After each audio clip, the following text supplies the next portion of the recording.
la orientación 002, con una ventana para la autonomía en Venezuela y en niños.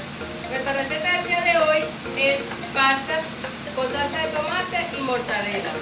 Nuestra receta del día de hoy cumple con las 4 S: sano, sabroso, saludable y soberano. Mi compañera Mayra Osorio le va a explicar los ingredientes.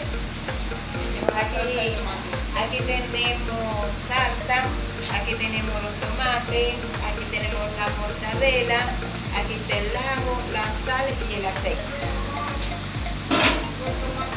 Aquí para hacer la salsa.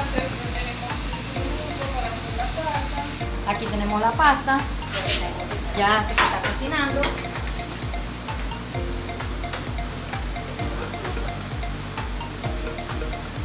Acompaña la maestra Luzmila, que es nuestra maestra de School United, con sus niños.